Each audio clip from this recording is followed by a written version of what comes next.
कौमी सफाई मरकज का इफ्तिताह करेंगे।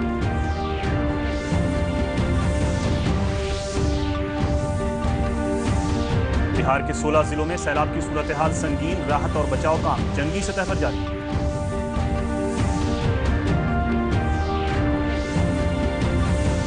रियासत में 3,646 नए कोरोना मरीज मिले।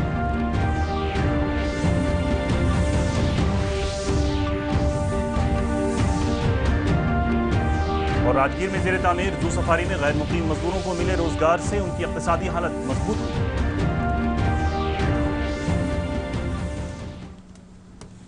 आदाब नाज़रीन, मैं हूं आपके साथ सलमान गनी और अब खबरें तफसील से। वज़ीर आज़म नरेंद्र मोदी आज कौमी सफाई मरकज़ का इफ्तिताह करेंगे। ये स्वच्छ भारत मिशन के तहत तजुर्बा करने का एक कदम होगा।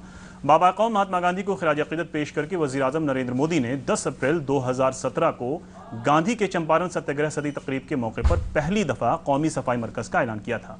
इस मरकज़ से मुल्क के सफाई मुहिम से मुताल्लिक़ ख़ास तौर पर देखने और सुनने के प्रोग्राम से इस्तेफ़ादा किया जा सकता है।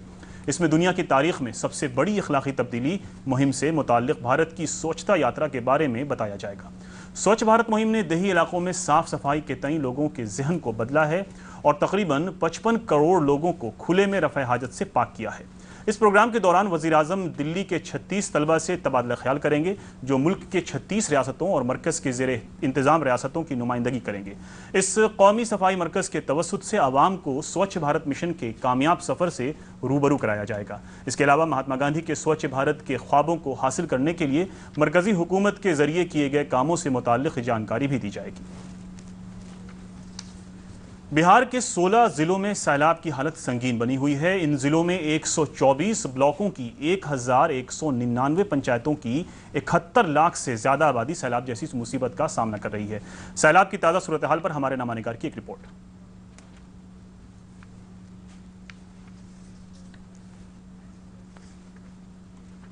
बाढ़ से सीतामढ़ी, दरभंगा, मुजफ्फरपुर, पूर्व और पश्चिम चंपारण जिले सबसे ज्यादा प्रभावित हैं। विभिन्न जिलों के बाढ़ प्रभावित क्षेत्रों से लगभग 4,95,000 लोगों को सुरक्षित स्थानों पर पहुंचाया गया है। एसडीआरएफ और एनडीआरएफ की 33 टीमें प्रभावित क्षेत्रों में राहत और बचाव कार्य कर रही हैं। लगभग 10.5 लाख लोगों को 1,420 सामुदायिक रसोई से पका हुआ भोजन उपलब्ध कराया जा रहा है। तटबंधों पर रहने वाले लोगों को राहत प्रदान की जा रही है। बाढ़ प्रभावित लोगों को चिकित्सा सहायता प्रदान करने के लिए एंटी रेबीज किट और स्नेक बाइट सीरम के साथ मेडिकल टीमों को बाढ़ प्रभावित क्षेत्रों में तैनात किया गया है। जो विभिन्न कैंटोनमेंट जोन है या हाई रिस्क एरिया है, वहां पर हम लोग कैंप मोड में कोविड का टेस्टिंग कर रहे हैं।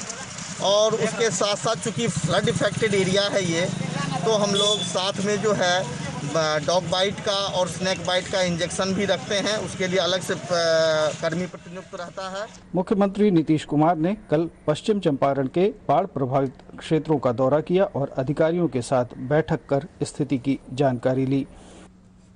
बेगूसराय में बालान नदी के बढ़ते जलस्तर से भगवानपुर के धनकौल आलापुर क्षेत्र में ग्रामीण सड़क 20 फीट टूट गई है और 3 सड़कों पर 1 फीट से ज्यादा पानी का तेज बहाव हो रहा है। इससे लगभग 1 दर्जन गांव बाढ़ की चपेट में आ गए हैं। इसके साथ ही चौर इलाके में पानी आ जाने से सैकड़ों एकड़ में लगी फसल भी डूब गई है। खासकर भगवानपुर प्रखंड और तेघड़ा प्रखंड की 1 दर्जन पंचायतें बलान नदी के बढ़ते जलस्तर से बाढ़ की चपेट में आ गई हैं। वह बांध है, बांध के किनारे से बांध तोड़कर और घर के माध्यम से जो है पानी इधर की ओर गौरा चौर, धनकौल चौर की ओर जा रही है। ये लगभग अभी तो आबादी धनकौल पंचायत में जितने भी व्यक्ति हैं लगभग आधा से अधिकांश लोग प्रभावित हैं। खगड़िया और समस्तीपुर जिलों में 6 राहत शिविर चलाए जा रहे हैं, जिसमें लगभग 11,000 लोग रह रहे हैं। बागमती, कमला बालान, अधवारा, कोसी और गंडक नदियां अभी भी कई स्थानों पर खतरे के निशान से ऊपर हैं। दूसरी ओर मौसम विभाग ने अगले 24 घंटों के दौरान बिहार के लगभग सभी जिलों में हल्की से मध्यम बारिश होने का पूर्वानुमान व्यक्त किया है। जिला संवाददाताओं के इनपुट के साथ ब्यूरो रिपोर्ट, दूरदर्शन समाचार, पटना। रियासत के मुख्तलिफ ज़िलों से 3,646 नए मामलों की तस्दीक होने के बाद कोरोना मुतासरीन की तादाद बढ़कर 71,794 हो गई है। महकमा सेहत ने ट्वीट करके बताया कि अब तक रियासत में 46,265 मरीज सेहतियाब हो चुके हैं। फिलहाल रियासत में सेहतियाब होने की शरह 64% से ज़्यादा है। मौजूदा हालात में एक्टिव मरीजों की तादाद 25,128 है। देही तरक्यात के मरकजी वजीर श्रवण कुमार ने कहा है कि कोरोना वायरस और सैलाब जैसे संगीन चैलेंजों के बावजूद रियासती हुकूमत ने मनरेगा के तहत 7 लाख से ज्यादा मजदूरों को रोजगार देकर उन्हें खुद कफील बनाया है। बाढ़ से तबाही मची हुई है और दूसरी तरफ कोरोना संक्रामक भी तेजी से पैर फैला रहा है। आज बिहार के सामने 2 चुनौतियां हैं, उसके बाद भी मनरेगा में जो काम हो रहा है, और आपको मैं बताना चाहता हूं 8,386 पंचायतों में से 7,803 पंचायतों में मनरेगा का हमारा काम चल रहा है। 7 लाख 7.5 लाख मजदूर हमारे आज के तारीख में काम कर रहे हैं। बैनुल-अक़वामी सयाहती मकाम राजगीर में आने वाले सयाह अब खुले में टहलते हुए जंगली जानवरों का दीदार कर सकेंगे। राजगीर में बन रहे जू सफारी का तामीरी काम उरूज पर है। इसकी तामीर 191 हेक्टेयर रकबे में किया जा रहा है। ये रियासत का पहला जू सफारी होगा। वज़ीर आला नीतीश कुमार के जरिए साल 2017 में राजगीर में जू सफारी का संग बुनियाद रखा गया था।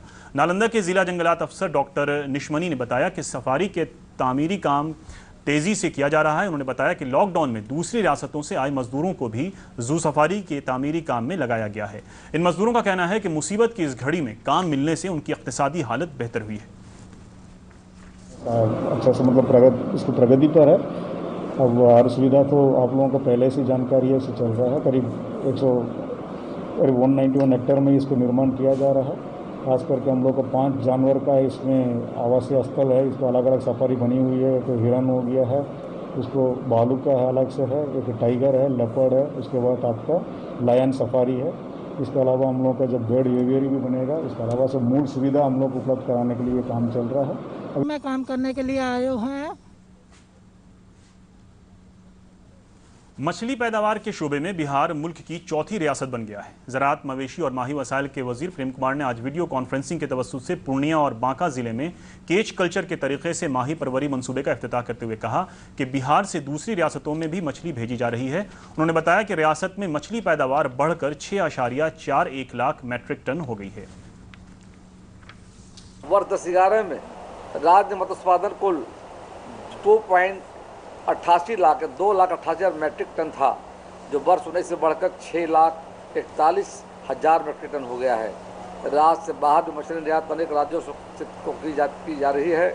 अब हम बिहार का मछली बिहार से बाहर भी जा रहा करते हैं।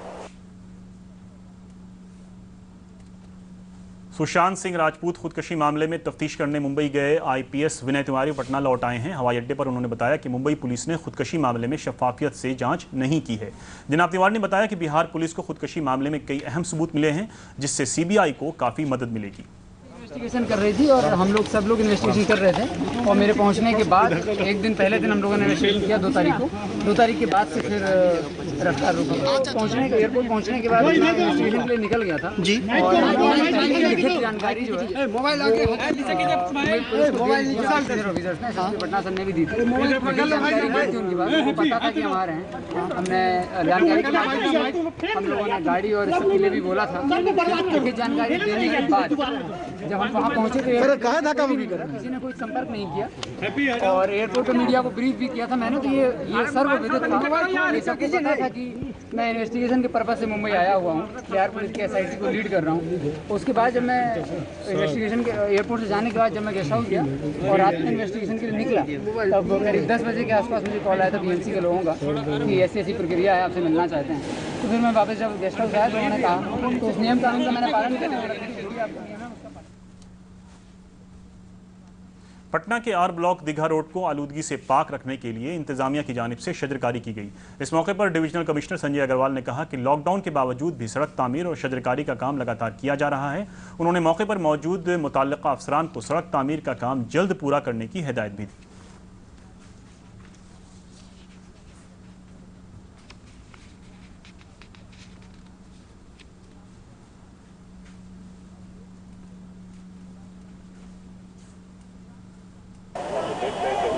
आप लोग दीघा रोड पर किस तरीके से हरियाली रहे, प्रदूषण मुक्त रहे, इसके लिए वृक्षारोपण का काफ़ी बड़ा यहाँ प्रोविज़न किया गया है और इसके लिए वृक्षारोपण का कार्यक्रम भी स्थापित हो रहा है। तो इसी की आज पूरी तैयारी चल रही है और इस रोड का भी आज निरीक्षण किया गया कि काम किस तरह की तेज़ी से हो। लगातार लॉकडाउन और बरसात के बावजूद भी आर लोग दीघा रोड पर काम लगातार चल रहा है और उम्मीद है कि हम लोग जल्द ही इस काम को पूरा करेंगे। 3 फ्लाईओवर हैं जिसमें एक का काम पूरा हो चुका है, दूसरा इस महीने के आखिर में पूरा होगा और तीसरे पर काम तेजी से चल रहा है। खगड़िया के नौजवान कोरोना बहरान को मौके में बदलकर खुद कफील बन रहे हैं। इस सिलसिले में नौजवानों ने रोजगार देकर वैसे लोगों को खुशहाल बनाने का काम किया है जिनके लिए कोरोना मुसीबत बनकर आया है। पेश है एक रिपोर्ट। कारे लाल के जीवन में उस दिन बदलाव आया जिस दिन लॉकडाउन की घोषणा के बाद बाजार में लोग आटा खरीदने के लिए उमड़ पड़े। इस अवसर का लाभ उठाकर कारे लाल ने गेहूं के आटे का व्यवसाय शुरू कर दी। साथ ही कारे लाल ने स्वयं सहायता समूह बनाकर महिलाओं और पुरुषों को जोड़ा और हार्पिक, एसिड, फिनाइल, सैनिटाइजर बनाना शुरू कर दिया। बहुत सारे लोग आ रहे थे हम लोग के पास, जो है हम लोग को रोजगार दीजिए। तो एकाएक दिमाग में आया क्यों ना जो आदमी आए हुए हैं उनको हम स्वयं यहाँ रोजगार दे के जो है उनको आत्मनिर्भर बनाने का काम करें। तो यहीं से जो है सहकार भारती के प्रेरणा स्रोत से हम लोग को जो है कुछ ट्रेनिंग मिला और हम लोग भी ट्रेनिंग दे के लोग को जो है स्वरोजगार से जोड़ने का काम कर रहे हैं। कारेलाल बताते हैं कि लॉकडाउन के दौरान सोशल मीडिया के माध्यम से ऑर्डर लेकर आटे और अन्य सामग्रियों की आपूर्ति करते रहे। देखिए, डिलीवरी करने का जो है हम लोग तो पहले जो है सोशल मीडिया के माध्यम से और जो जान पहचान के लोग हैं उनको हमने बतलाया कि हम ये सब सामान बना रहे हैं जो घरेलू उत्पादन में जो है उपयोग होता है। तो फ़ोन के माध्यम से हम लोग को जो है ऑर्डर मिलता है, उसके बाद जो हम लोग। इंजीनियर और सामाजिक कार्यकर्ता धर्मेंद्र बताते हैं कि प्रधानमंत्री के आत्मनिर्भर भारत के आह्वान से प्रभावित कारेलाल ने स्वयं आत्मनिर्भर होने के साथ ही 10 से 15 लोगों को रोजगार देकर आत्मनिर्भर बना दिए हैं।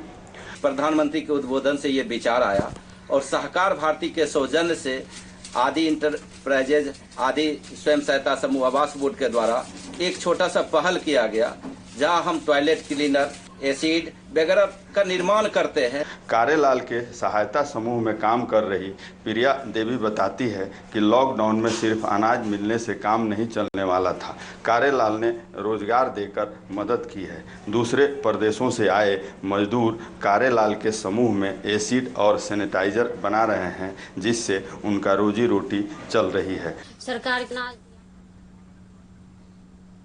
और अब आखिर में खास खबरें एक बार फिर।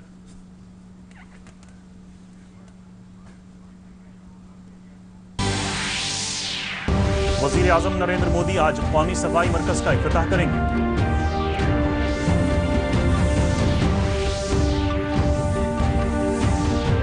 बिहार के 16 जिलों में सैलाब की सूरत हाल संगीन, राहत और बचाव काम जंगी सतह पर जारी।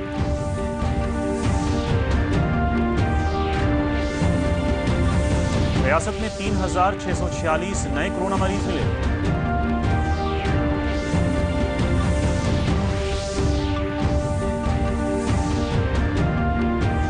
और राजगीर में जेर तामीर जू सफारी में गैर मुकीम मजदूरों को मिले रोजगार से उनकी इक्तिसादी हालत मजबूत हुई।